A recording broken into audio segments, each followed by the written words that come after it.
Ini kasusnya Yoni Dores, kabarnya sudah di SP3. Ya, kita juga baru tahu dari teman-teman di dalam kan. Hari ini ya? Hari. SP3 dengan alasan bukan tindak pidana. Tampaknya memang demikian. Jadi ketika perkara dilaporkan dan bukan tindak pidana, ya berarti perkara selesai.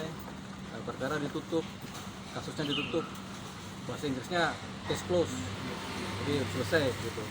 Dengan dasar tidak ada dugaan tindak pidana yang terjadi. Jadi nggak ditemukan unsur tindak pidana. Jadi selesai. Jadi para pihak kemudian tampaknya selesai begitu aja.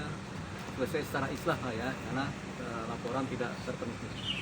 Bang, mungkin kalau kita tarik ke belakang saat Abang memegang Yoni Dores sendiri, sudah mengetahui nggak sih Bang soal sebenarnya kalau ini tidak ada unsur pidana ya? Pada saat kita mendampingi Yoni Dores, memang itu kan situasi pada saat itu masih pro dan kontra mengenai apakah penyanyi atau YouTube itu punya nilai pidana apa tidak kalau tanpa izin kan.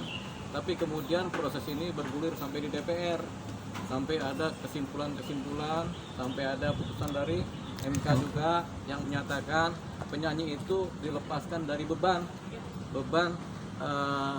yang tanpa izin tadi gitu. Jadi yang wajib untuk membayar royalti bukan penyanyi tapi pengada acara atau event organizer gitu. Jadi disitulah kemudian terjadi islah perdamaian antara penyanyi dan pencipta lagu. Nah, sampai perkara ini berjalan sampai sekarang, tampaknya dasarnya itu tadi, putusan dari MK juga menjadi dasar, kemudian hasil rapat DPR menjadi dasar, yang kemudian akhirnya menyebutkan memang tidak ada unsur pidana atau tidak ditemukan tindak pidana, karena mengingat yang terlapor kan termasuk adalah satunya si siapa, Lesti Bilar, kan dia hanya penyanyi saja. Jadi udah apa yang disampaikan oleh Polda ya begitulah, berarti ini perkara selesai. Bang, artinya kan dibilang salah sasaran, seharusnya melapornya ke siapa Bang? Yoni Dores. Tergantung.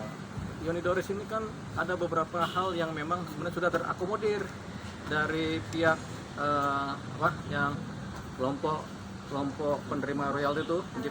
Nah, LMKN kan dia udah beberapa hal kan yang sudah sebenarnya diterima, tinggal yang secara teknikal dia mau minta dari akun-akun YouTube. Nah, itu kan akhirnya kan jadi laporan polisi kan. Tapi sejauh mana tim penyidik bekerja sudah maksimal tampaknya, sampai akhirnya setelah gelar perkara mereka mengambil kesimpulan bahwasanya tidak ditemukan unsur pidana. Jadi mau nggak mau harus dihentikan. Demi apa? Demi hukum begitu. Bang, keputusan Abang sendiri juga mengurus royalti dari media platform itu maksudnya? Nah, itu nanti didalemin karena ada juga yang mengurus itu. Sementara kan kalau YouTube saja belum diurus, tapi tampaknya sekarang itu semuanya udah harus diurus tuh sama LMKN supaya tidak terjadi yang namanya perselisihan antara penyanyi dengan pencipta lagu, terutama pencipta lagu ya. Jadi tadi, tapi dengan dihentikannya persoalan ini, laporan ini udah menjadi titik terang di masyarakat bahwasanya mana yang seharusnya, mana yang tidak seharusnya, siapa berbuat apanya nanti terpenuhi, bahwasanya siapanya ini penyanyi, dia berbuat apa, dia menyanyikan lagu seseorang, tapi kemudian karena dia berada dalam ikatan event organizer, yang bertanggung jawab adalah